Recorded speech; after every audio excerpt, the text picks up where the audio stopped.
वाहन बाबा की जय। आज की इस वीडियो में मैं एक जितिया व्रत का बहुत दर्दनाक कथा सुनाने जा रहा हूं, जो कि यह एक जितिया व्रत का कथा है। जितने भी दीदी या चाची इस जितिया व्रत कथा को सुन रहे हैं, इस कथा को पूरे अंत तक सुने, क्योंकि जितिया व्रत को कथा को सुनने से पुत्र का आयु बढ़ता है। जिनको पुत्र न है उनको पुत्र की प्राप्ति होती है। तो आप उस कहानी को पूरे अंत तक सुने, आधा नहीं सुने, आधा सुनने से आधा ज्ञान होता है। तो चलिए मैं इस कहानी को सार करता हूं। कहानी है एक ब्राह्मण और ब्राह्मणी का।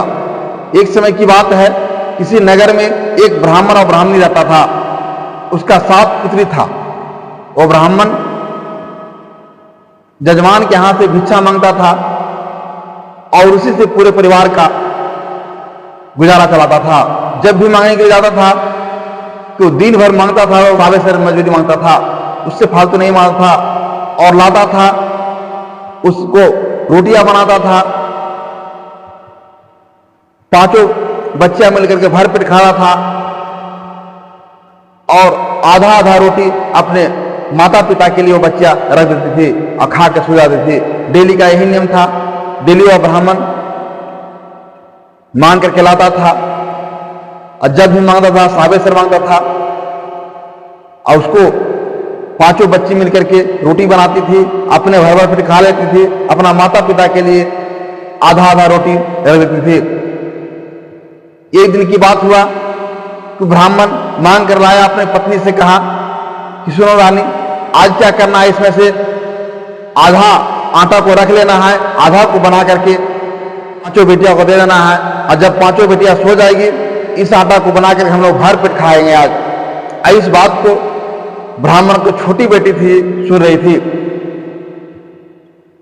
सुनने के बाद वह छोटकी बेटी थी अपना 5 बहन से जाकर कह देती है। कहने के बाद जब प्रयान देता है अपना 5 बच्ची के कि बेटी आज इतना ही आटा मांग के लाए हैं, इतना ही में से आज सब मेरे खा लेना है। तो वह आधा को आटा को दिया था, आधा रख लिया था, आधा बना करके और खिला दिया। और उसके बाद में 5 बेटी में कुछ बेलना लेके सो गया, कुछ चोकला लेके सो गया, कोई चलनी लेके सो गया, कोई बरगुन्ना लेके सो गया। इस तरह से अपना अपना सामान लेके सो गया। जब यह ब्राह्मणी जब जाता है खाना बनाने के लिए, किचन में जाता है, किचन में खोदता है आटा सानने के लिए। जब बरगुना खोदता है, कहता बरगुना कहाँ है? उसमें से एक बेटी उठ के कहता है मम्मी बरगुना यहां पर ही है। फिर कहता है कि आटा चालने वाला चलनी कहाँ है? एक दूसरी बेटी उठती है, कहती है कि मां यहां पर लिए हुए हैं। फिर तीसरा फिर कहता है कि चौकला कहाँ है? तीसरी की बेटी कहती है कि चौकला हम लिए हुए मम्मी, हम रखे हैं। बेलना कहाँ है? इसी प्रकार से 5 बेटियां मिलकर के उठ जाती है और फिर उसी प्रकार से भोजन बनाती है और सब खा लेती है। आधा रोटी अपना माता पिता के लिए रह जाती है, फिर बना आराम से सो जाती है। इसी प्रकार से जीवन गुजरता गया। कुछ दिन बीतता है, ब्राह्मण अपने बड़ बेटिया से पूछता है कि बेटी ये तो बताओ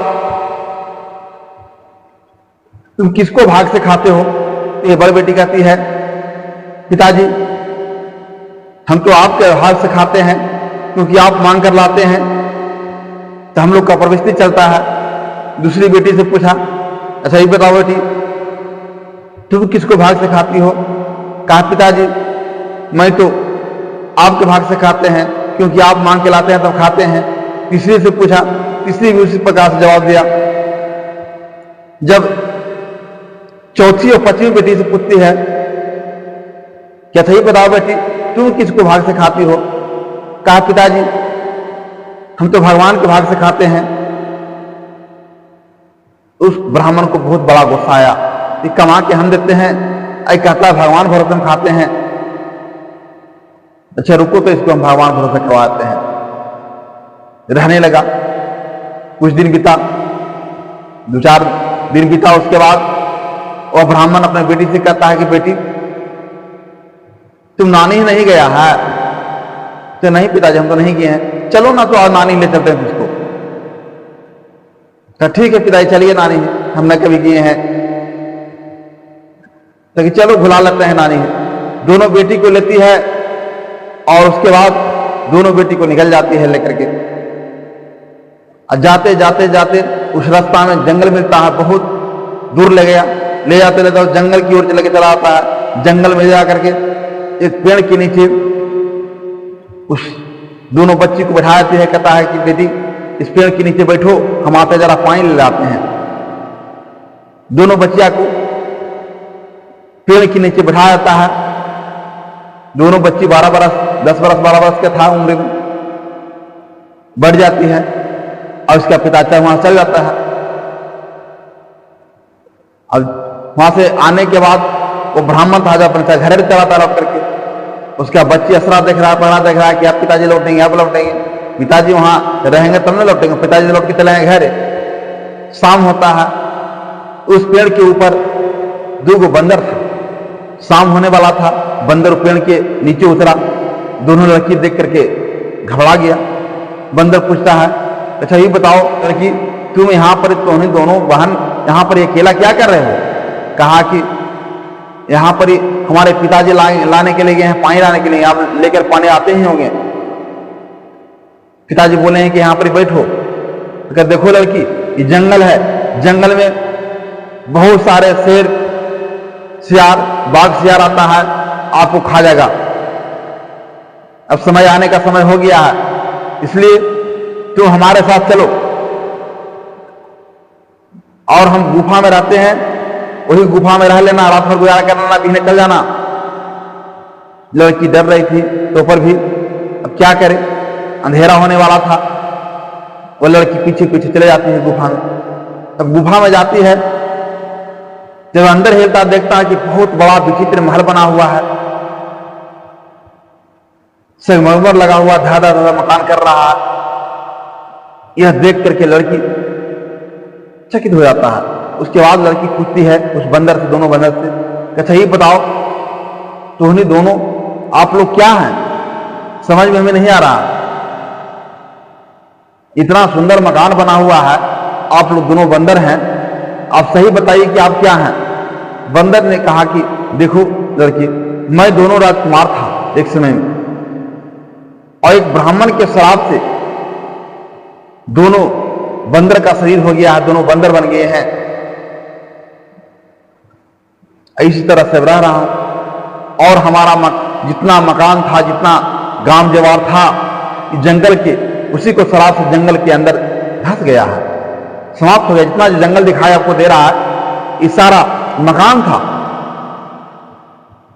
यहां जंगल नहीं था। ब्राह्मण के श्राप से वह धरती में सम गया है सारा मकान। लड़की बोलती है कि अच्छा ये बताइए इसका निवारण कैसे होगा, कोई तो उपाय होगा, श्राप से मुक्ति कैसे मिलेगा? तो वो बंदर कहता है श्राप से मुक्ति तब मिलेगा जबकि कोई 12 वर्ष 10 से 12 वर्ष के उम्र से जितना व्रत करती हो उससे शादी हो जाए, तब दोनों को मुक्ति मिल सकता है। ये लड़की 10-12 वर्ष से ही जितना व्रत करती थी। दोनों लड़की ने दोनों बंदर से शादी कर लेता है। कहता ठीक है, पति मान करके दोनों बंदर से शादी कर लेता है। जैसी शादी होता है तो यह असली रूप बंदर दोनों हो जाता है। दोनों 12 वर्ष के लड़का, खूब सुंदर लड़का जवान होता है। उसके बाद इसी प्रकार से मिल करके जब मनुष्य के रूप हो जाता है, तब धूमधाम से जा करके वह मंदिर में दोनों मिलकर शादी करता है। शादी करने के बाद समय आता है जितिया व्रत का। जितिया व्रत आता है, दोनों मिलकर 7वीं को साथी है और 8वीं को व्रत करती है और 9वीं को पारण करती है। और जितिया व्रत जब खत्म होता है, जितवाहन बाबा की कृपा से उसका जितना संपत्ति, जितना भी मकान जंगल के भीतर दबा हुआ था, सारा ऊपर आता है। पूरा मकान धादा धादा सारा करना शुरू होता है।